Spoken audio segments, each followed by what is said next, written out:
Hey guys, it's Lauren from the Express Lane, and this week we're talking all about quiet quitting.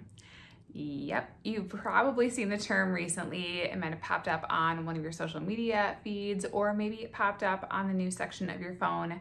And the term quiet quitting itself is really confusing because it doesn't actually involve an employee quitting their job.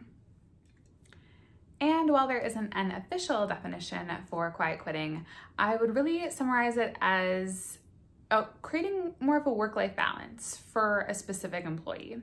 And I phrase it that way because each employee is going to have a different idea of what work-life balance means to them. So what work-life balance looks like for me is not going to be the same thing as what work-life balance looks like to you. For some employees, this might mean leaving the office every single day at 5 o'clock on the dot, even if they're in the middle of a task, no matter what, they're leaving at 5. For other employees, it might mean that they're just going to do all of their job duties as best as they can, but they're not going to take on any additional job duties. They're not going to take on any extra projects or any tasks. So it really depends on the person and what, again, their view of work-life balance really is. And to be very clear, this is not a video where we're going to discuss being pro quiet quitting or against quiet quitting.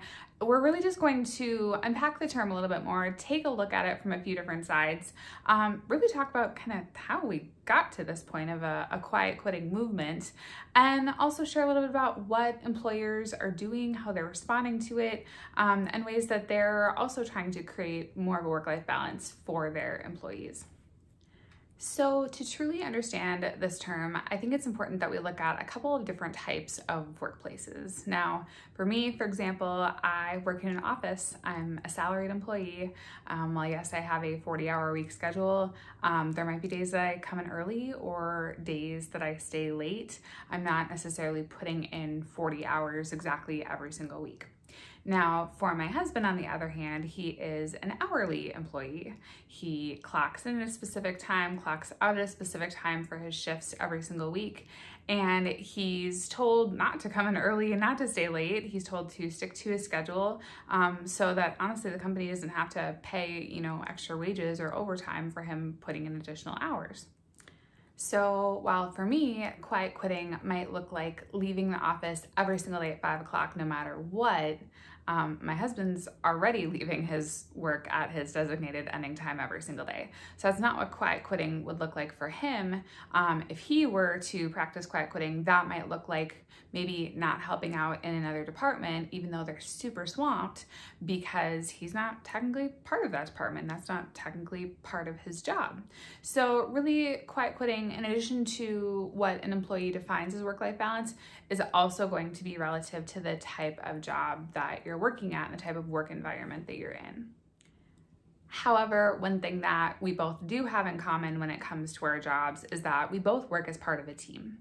Now, if either one of us were to take quiet quitting as we are going to do the bare minimum for our job, we are going to do our core job duties, that's it, and we're not even going to do those 100%. If that's how we interpreted quiet quitting, that mentality is going to hurt our team, the core team that we work with every day, long before it hurts the C-suite level executives for the company. So that's something to be in mind too. I think some people have kind of interpreted quiet quitting as like sticking it to their employer, but understanding that you're hurting other people at the company as well with that too is really important. And I think it's this definition of quiet quitting, the specific one, that scares employers the most. The idea that employees are only going to do the bare minimum, they're going to stop giving 100%, they're going to stop being engaged at the company. And whether or not quiet quitting has anything to do with it, the fact is that employers should be concerned about employee engagement at work all the time, honestly, but especially now, because according to a 2022 Gallup survey, we found out that only 32% of the workforce reported being engaged at work.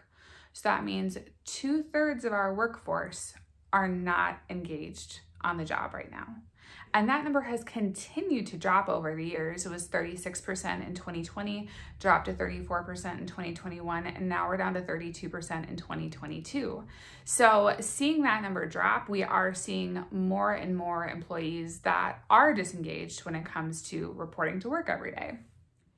And we really saw these changes start to take place in 2020, right? We had so many changes when it came to the workforce. We had changes in our home life. You had people starting to work remotely that had never worked remotely before.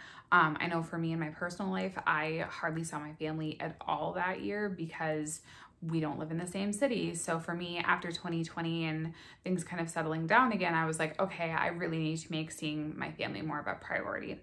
So we're going through these reassessments, we're making some changes. And we also think about that too in the workplace, because when 2020 happened, a lot of companies slowed down. And so we maybe got a little bit more relaxed in our job. And then when the economy started picking back up again, now we're getting back into this hustle mode.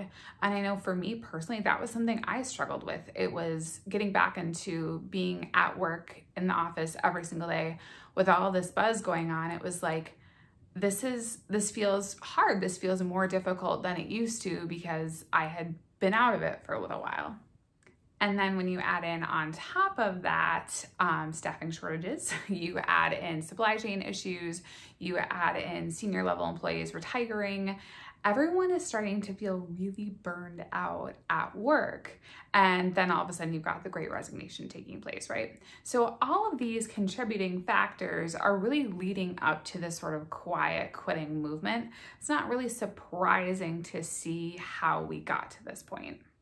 So what can different companies do about, I would argue, this major contributing factor to quiet quitting, which is employee engagement and employee burnout?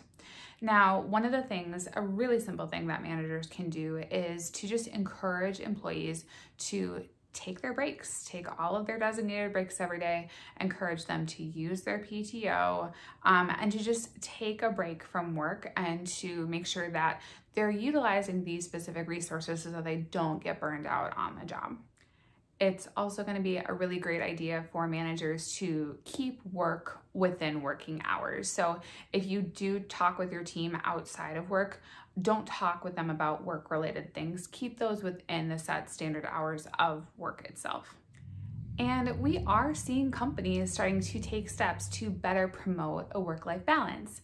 According to a recent Harris poll that was commissioned by Express Employment Professionals, it showed that a quarter of U.S. hiring decision makers are offering remote work to their employees and/or better benefits, including having flexible schedules as well as more paid time off. And 31% of these US hiring decision makers have also increased the amount of sick time that they offer to their employees. And for employers looking not to make changes to their benefits, they might be looking at employees actually quitting instead of quiet quitting. Because according to the same Harris poll results, we found out that 3 in 10 US hiring decision makers reported that they had an increase in turnover because they had employees leaving for better pay or benefits at another company. No matter the changes that an employer makes to their benefits, having a strong employee-first company can make a big difference. And it's important to understand that having an employee-first mentality might also mean your staff removing their job title as part of their core identity. That's been another big piece of this whole quiet quitting conversation, is people saying, I'm not going to let my job define who I am as a person. And just because an employee thinks that, it doesn't necessarily mean that they're going to stop giving 100% at work. It just means that when they're off the clock, when they are out of the office, they're going to be giving 100% of their focus to their personal life and to creating that work-life balance. If you enjoyed this video and you learned something new, please give it a thumbs up. That lets us know to create more content like this in the future.